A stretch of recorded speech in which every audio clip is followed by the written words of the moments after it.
Let's talk about smart color mixing.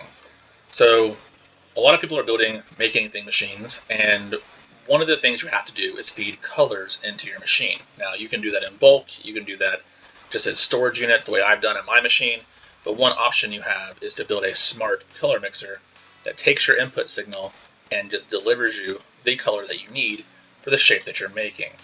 As long as you have wires access, this can be done.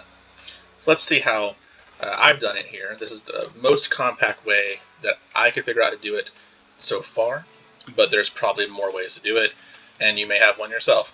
So let's look at this one.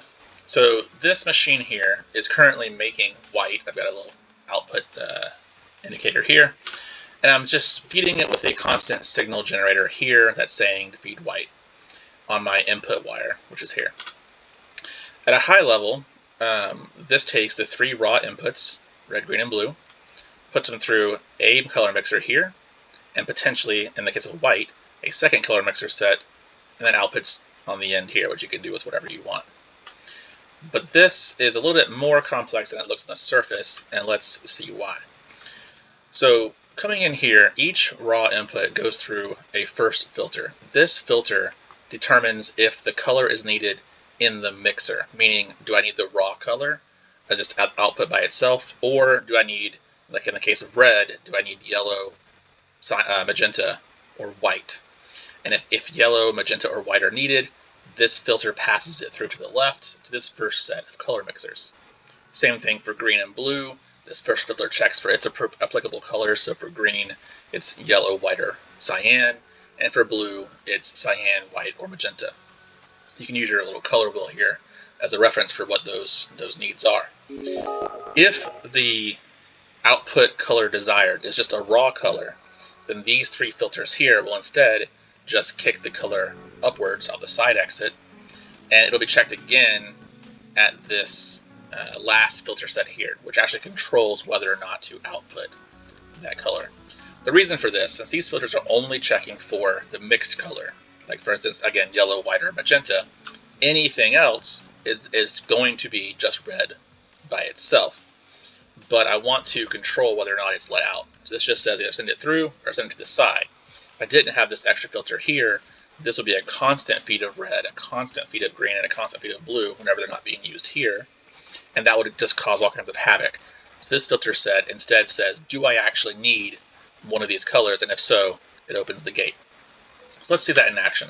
So I'll change this input signal to red, and we'll see red comes here, bypasses through here, bypasses out here, and goes down this exit path to my same exit endpoint. On the endpoint here, I have a filter that just checks, is this color coming out, whatever the input signal is. And if so, great, it moves on. If not, it kills it in the trash. This serves to like purify your final output in case there's a little bit of different colors coming through when you do a color change. So that's what happens here. I'll get into the wiring of that in just a moment.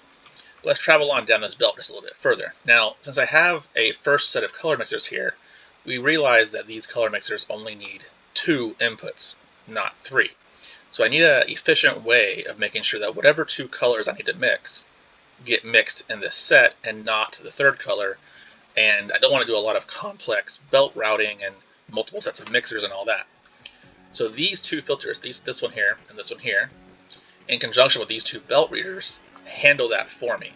The general idea here is if I need red, red comes on through as part of the color set, right? So if I'm making magenta, for example, it comes on through. If I'm not making something that uses red, red will stop here, like it is now. Green, let's say I need green in the color mix, would come on through, pass this tunnel, hit this filter.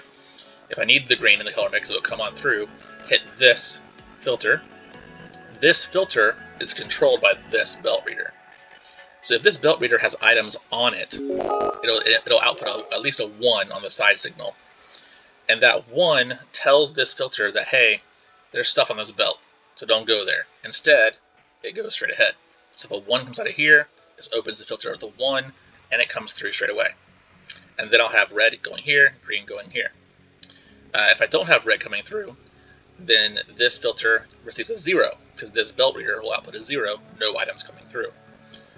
The green is then kicked up to the side, hits this U-turn right here, through the tunnel, and comes out to the bottom belt. So the green merges over to the bottom belt and feeds the color mixers, leaving room for the blue to come in, and a similar thing happens. It hits the filter. If green and blue are both needed, so if I'm making cyan, and we'll just do that real quick. I'll make cyan. Blue hits the filter, is routed up this top U-turn, comes down through the tunnel, hits this merger, and comes through. This works because since green is bypassing sideways, this belt reader outputs a 0, which hits this filter, which tells it to go out the side exit, and there we go. Ultimately, I'm making cyan, which is then fed up to this through these tunnels here to this exit path, which goes through these filters, which we'll get to in a second, and then comes out to my end result. So in this way, this little bit of routing lets me get a very compact set for this first filter. Whatever 2 colors I need, those feed appropriately. So here I'm making cyan, as you see, green and blue are flowing. But let's say I want to make yellow, which requires green and red. We'll do that. Yellow. So you see blue stops, green and red come through, no problem. And if I want to make magenta, which will be red and blue, we'll do that. Green has stopped, red's going through normally, blue's coming through, hitting its U-turn and coming down the second path. So I always have the ability to have a full first set of color mixers, and then my output works appropriately. Now, in the case of white, there's a little difference here. So I need this full set running, and for white I need red and green here, and I need blue to enter these color mixers here. So you'll see that this path of blue hasn't really moved since I stopped making white, because this filter only engages when I need to have blue flowing straight ahead. It's only checking for if there is a need for white, whereas these down here check for the other colors. So if I need white, I pass a signal to this filter and to these 5 filters here, which tell it I need white. And these filters, if they are told that I need white, will kick anything coming through this path right here up into the color mixer. So in that situation, what happens is I'm actually making yellow here, sending the blue through here, and then I get white. So let's turn that on real quick and we'll go look at it. Alright, so now you see red and green are flowing. Yellow is coming out right here. It gets bypassed up, and you'll notice no yellow is getting through the filter. Instead, the yellow gets kicked upwards into the color mixer, which then outputs on the exit belt to make the white. So let's look at the wiring for this. So this looks a little complex, but it can actually be broken down pretty simply because each chunk is doing the same thing but for a different color set. Let's focus right here in the bottom. Here, this applies to my red belt. So we have a constant yellow and a constant magenta being compared against this blue input wire. This blue input wire is where your input signal comes from. Whatever color you need to make, to attach it to this wire. Anywhere in the wire you want, doesn't matter. I just chose to do it there, but you can do it anywhere. And it compares itself to these 2 colors. And if these 2 colors are what you need, this will get a 1 here or here. This OR gate will say if either one of these are needed, output a 1. Now right now I'm making white, so I don't need either of these 2, so it outputs a 0. However, over here I have a comparer that's checking against white, and this result feeds all these other OR gates. These OR gates are what feed each individual filter. So this white is a 1 because I'm asking for white, so therefore they match. It sends this 1 all the way down here to this OR gate, and if either one is a 1, I know I need red to go through. So in this case, if I need white, or if I need yellow, or if I need magenta, then this filter will always get a positive, a truthy 1 signal telling the red to go on through. If I don't need yellow, magenta, or white, this filter gets a 0 and kicks the red upwards. We can change that real quick. So don't want yellow, don't want magenta, don't want white, let's do cyan. You'll see here I'm getting a 0 on this OR gate now because white's not true and these 2 colors aren't true. But similarly, on the next belt over, this comparer checks for cyan, this one checks for yellow, and this still checks for white. It's the same feed. Since I'm actually trying to make cyan, this is a positive 1, this OR is a 1, this OR is a 1, this filter lets the green go on through. Same thing for blue would happen here. If I need magenta or cyan, then I want the blue to go through, and since I do want cyan, I get a 1 here, this filter. So the blue and green are both being fed forward, and as we covered earlier, they're being fed into this bottom set thanks to these little loops that I built. So that's how this chunk of wiring works. It looks complex, but it's really just the same thing repeated 3 times, and just I shifted around a little bit to fit it in.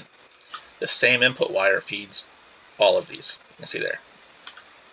Now the next step I talked about with the belt reader, you can see in action right here. So this belt reader is getting nothing from red, just get a 0, which tells this filter to bypass up, which it does, and then come down to this tunnel and out.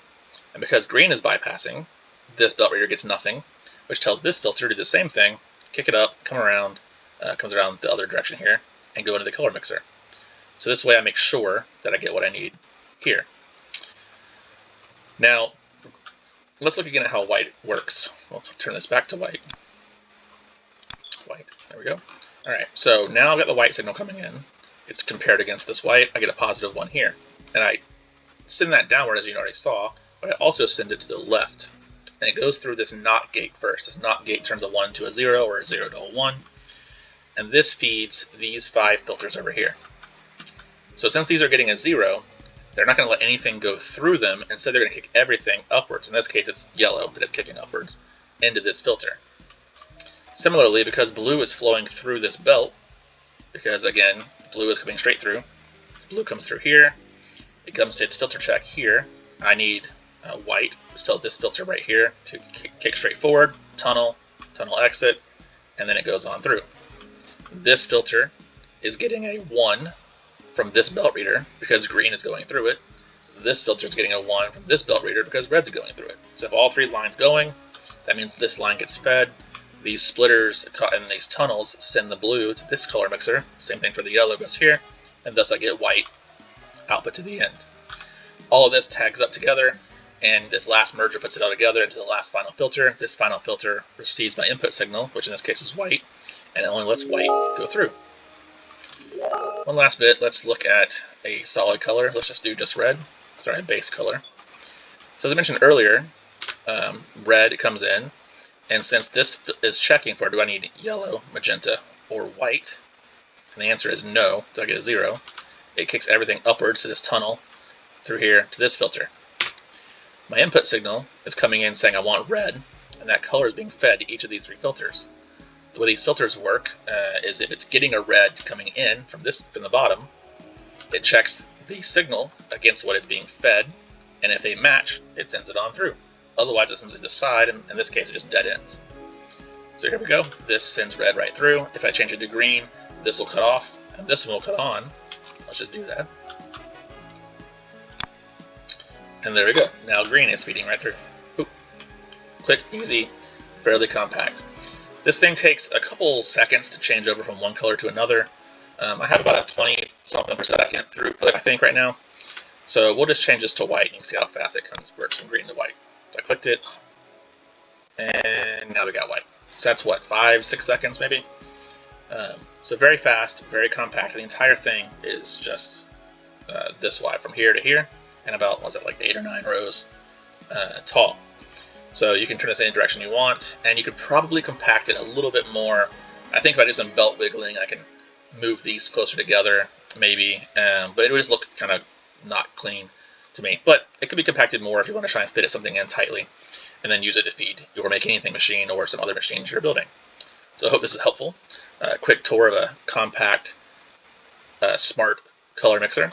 And if you have any improvements or ideas, I'd love to hear them. Post below.